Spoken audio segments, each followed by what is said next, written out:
if there are curtains. If not, ensure that your shadow self does not see you.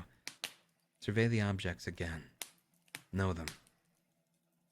Then, leave the sanctuary. Go to the front door and step aside, and leave the door open. Nod to your shadow self. Let it know that its turn has come. You will wait outside, your human self, as your shadow self goes in and explores with one simple objective: to steal an object from the sanctuary. You cannot look in the windows as your shadow self sneaks through the building with the simple purpose of tricking you. It will steal an item, but, even more so, it will rearrange the entirety of the building so that it has become an entirely new place. The same pieces, but a new rearrangement.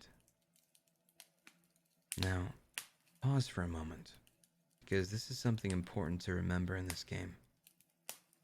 You are both of the selves. You control each.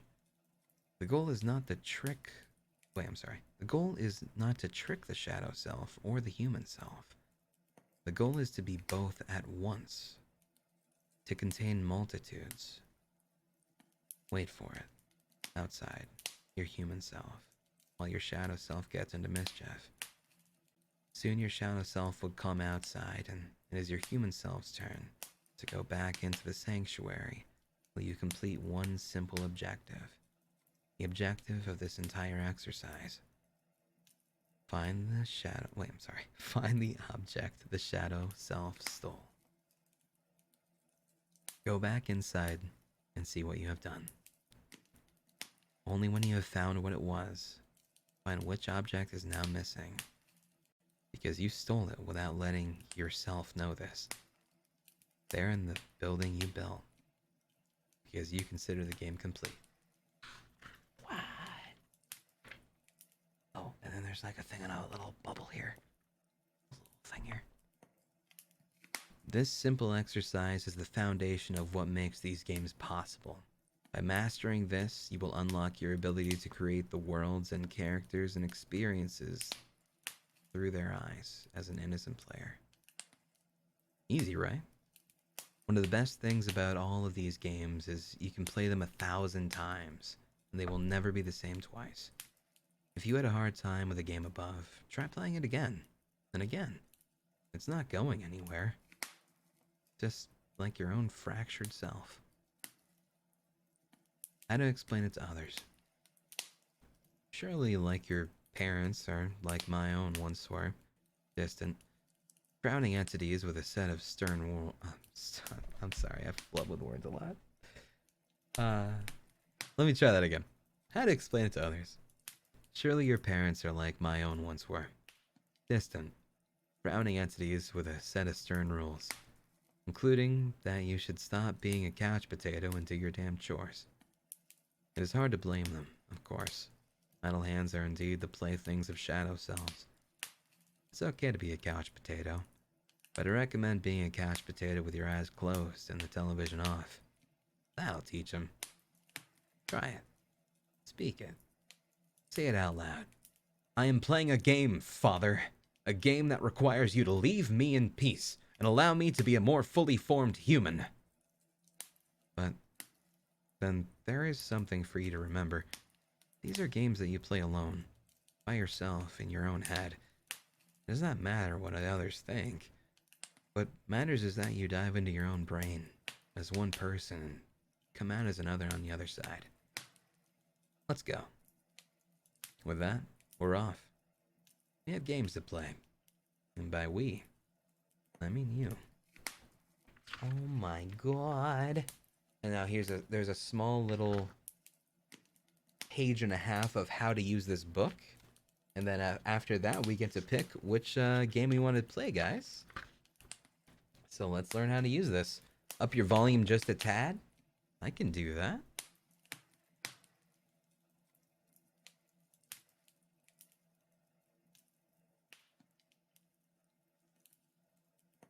Okay, hopefully that's good. Alright, chat. How to use this book. Suppose you're at a plane at the airport. But where do you want to take off? And where are you going? Every game is a runway, a guiding tool to point you in the right direction. When you reach the end of the runway, or chapter, it's up to you to take off.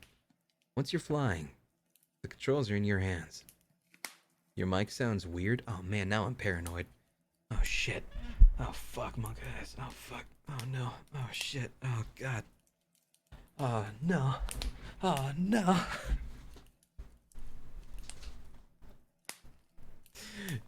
Is it okay? Okay. I don't remember where I was at, so I'm just gonna restart here.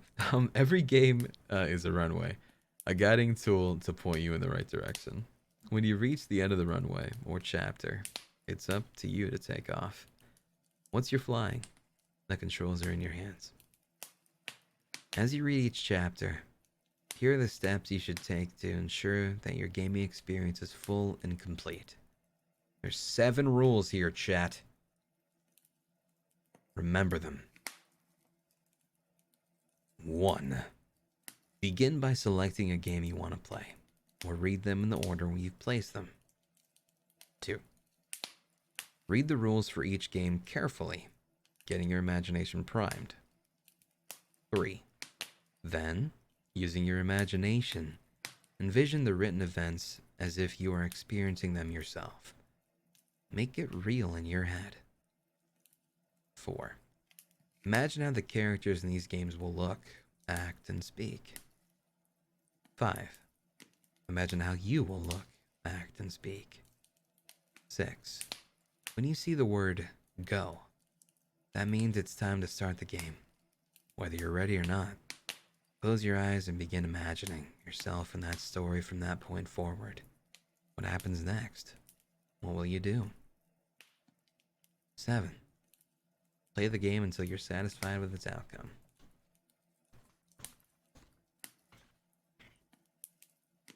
And then this is a very important bubble here. Remember, the rules of each game are only a foundation. It's up to you to answer the questions posed, achieve the goals presented, and fill in any gaps you may find. How long should I expect a game to last? That's a valid question. Some games may last a few minutes. Others may last days or even months. It's possible for some games to last years. You will know when it's time to stop playing when your own story comes to an end. One additional note from the editors. Consult the appendix for inspirations and testimonials. We have created an appendix of other experiences had by those who came before you. Feel free to flip back to it as you go for additional perspectives and thoughts. Okay then. Well, chat, I guess it's time for us to figure out where we're headed to, huh? Who wants to set up a straw poll? You only heard 3 rules. It's okay. Don't.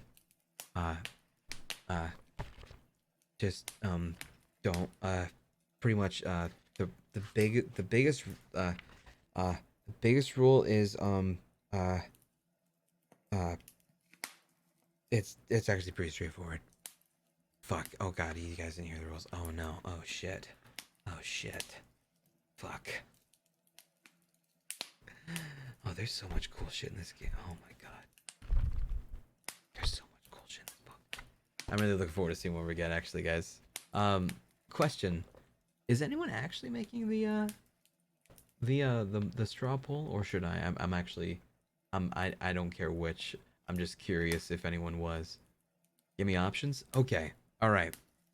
The options are adventure, space, dungeons, trucks, the visitor. I've done that one before. The Alamo, murder night, your job, chess, and another life. I'm really curious what we're gonna get. I've done Another Life as well. Another Life is essentially it's almost kind of like the Rick and Morty thing. That's almost like the setup they were going for it. Kind of anyway. I'm very curious where we're gonna be headed. I'll be honest. I've been wanting to do a reading stream for so long. I just don't know if you guys would want this kind of stuff or not. Like, I know people like spooky reading stuff, but like I don't know about like just casual reading stuff. Because I mean, casual reading stuff's fun. Oh, we're cool. All right, cool. I was really worried about how hard it'd be to follow, considering I fuck up with the words sometimes. But as long as we're cool. Vote now. All right, cool. All right, you know what? I'm gonna vote. Bam. Those votes. All right, chat. We got a straw poll posted. If you'd like to go along with it.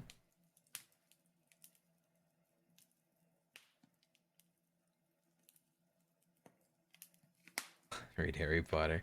I did get permission from an author of God, Angel. What was the book called again?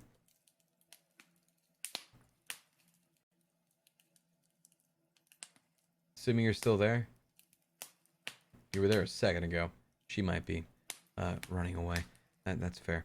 Yeah, she ran away. Okay, that's fine. It's in my room, actually. I should go in there and grab it. Yeah, I'll go grab it. Hold up.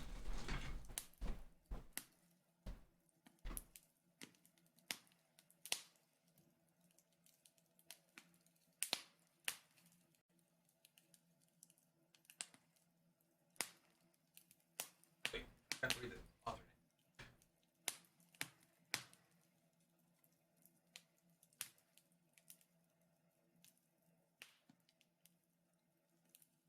name. Okay.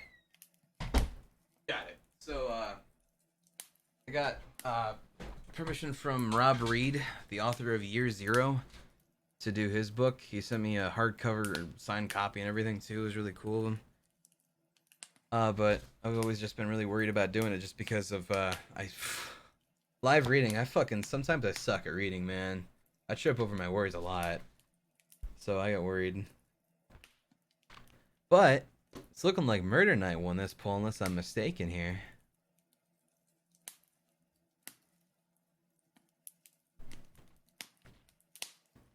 Oh, thanks, Andy. Murder won? Alright, guys. You know what? I can actually take my headset off. I don't even need to wear my headphones. I'm just listening to fireplace crackling. Wow. Headphoneless me right now. That's so strange. What a weird life I'm living currently. Wow, the sound of pages turning are so nice. Heck yeah. Alright, chat. Murder. Page 105.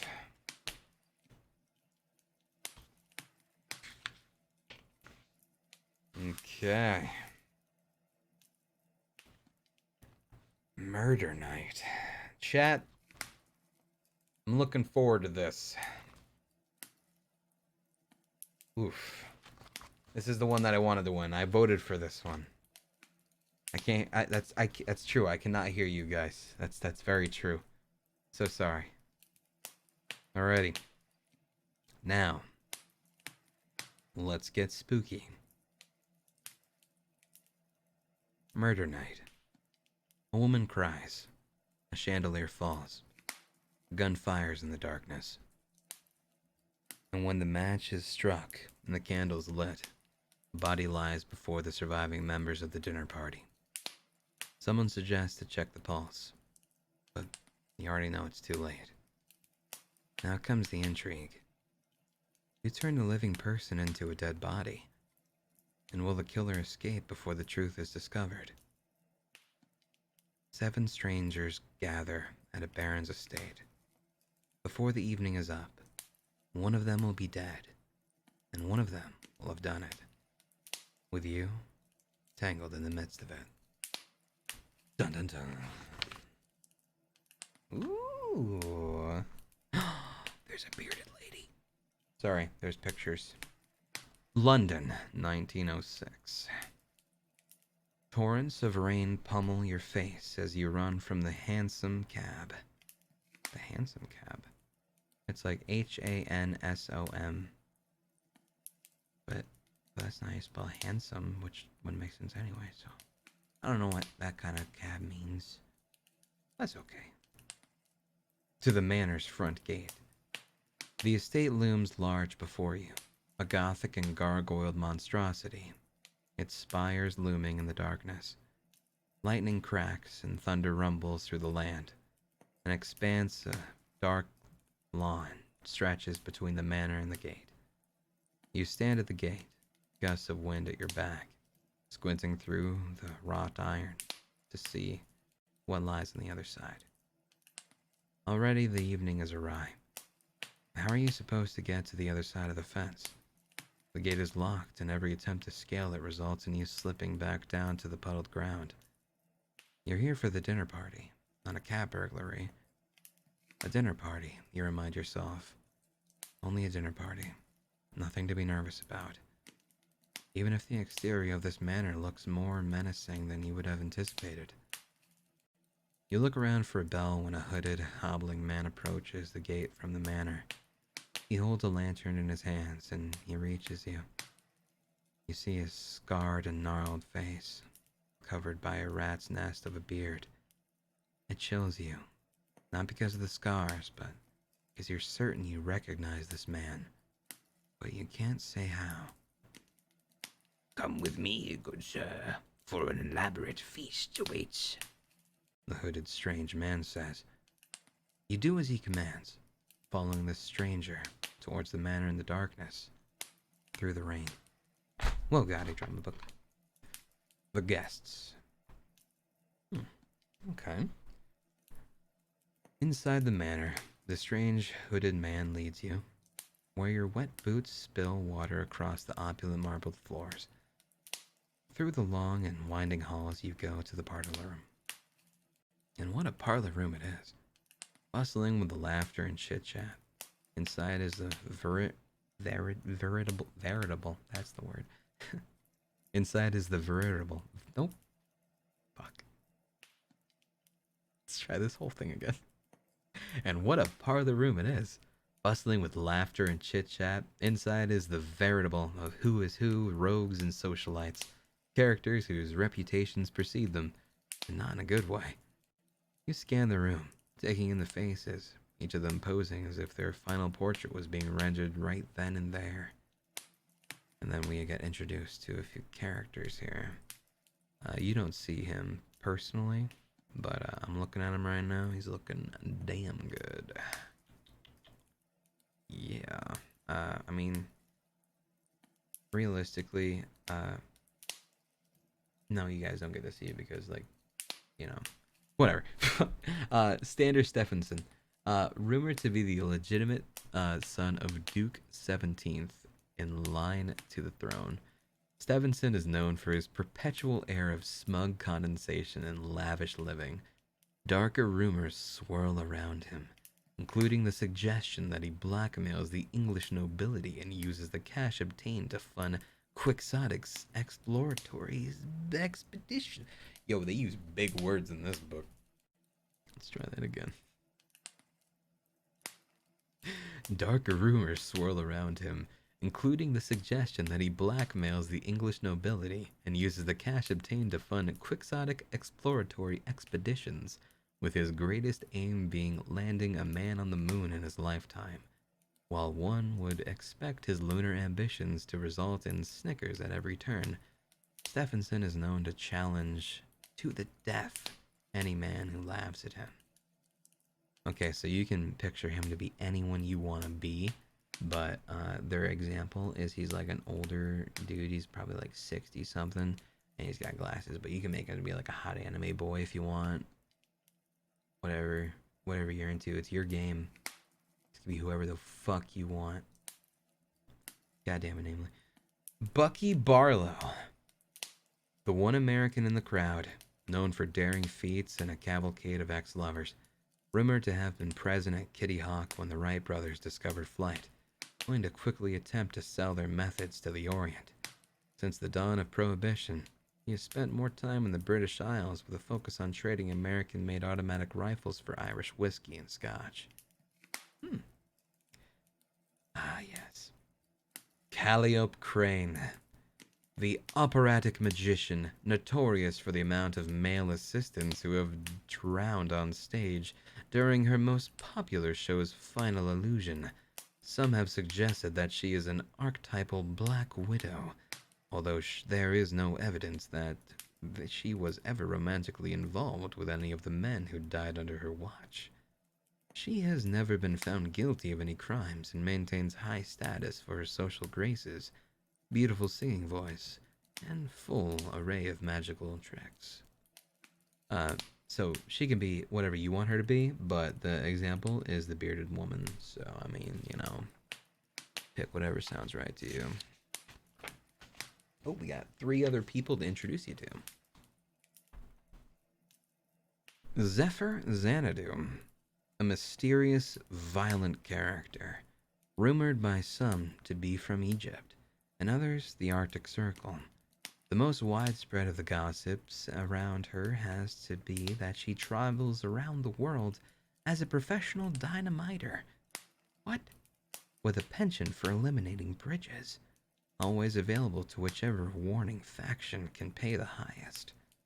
Holy shit. Well, living life. Why is everyone so hot? Well, why are you imagining them so hot?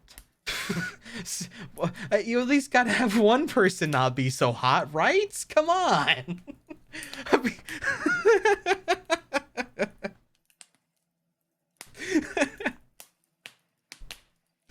All right, Chatsworth Chan. That's actually his name is Chatsworth Chan. CHATSWORTH.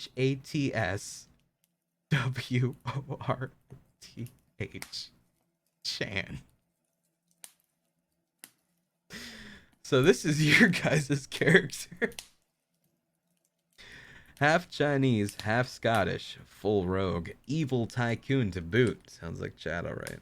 It's odd to see him in the same room as Stephenson, as one pervasive legend binds to the men. Stephenson paid Chen for all the Chinese gunpowder it would take to reach the moon. And Chen promptly absconded to his father's homeland with the cash and Stephenson's ex-wife. Chat. Helen Hayes. The final of them. One of the first female barristers in the United Kingdom. You note, upon seeing her, that you've seen her in the name of the... you've seen her name in the papers, not just because she is famous for being the lethal lady lawyer, but because she's defended, at one point or another, the rest of the characters in the room. Ooh. And then, there is you. One might think it's odd to see you here, as your face has never graced the cover of a newspaper, let alone a wanted poster. You've never been called to a trial, not as a criminal or a barrister, or even witness. You are an anonymous face in the crowd. But you knew this before you arrived. That's exactly why you're here. The host. Just as you've been observing the guests, they have been quietly observing you as well. They look you up and down, only for a moment before Barlow resumes his tale of losing a ship of rum at the hands of pirates. Not to be outdone, Calliope Crane sings in the other corner of the room, hitting high notes that force Bucky to tell his dashing tale with even more gusto. You stand looking between the two small parties, Xanadu and Chan listening to Barlow while Stevenson admires the voice of Crane, with Hayes sitting peculiarly near the fire, not interacting, when the door behind you whooshes open again. The hooded strange man stands in the threshold. Again, you're struck by how familiar he looks. You similarly wonder why you've been greeted by the hooded stranger, rather than a butler or a more conventional manservant. And where, pray tell, as the host of the evening. The stranger drops his hood and suddenly removes the false beard, already loose from the rain, and smeared makeup that had adorned his face previously, only to reveal Lord Kittredge Bloodington, the conniving lord and malevolent rail tycoon. I suppose you're wondering why I invited you here tonight under the utmost of secrecy, he says. With those words, lightning cracks.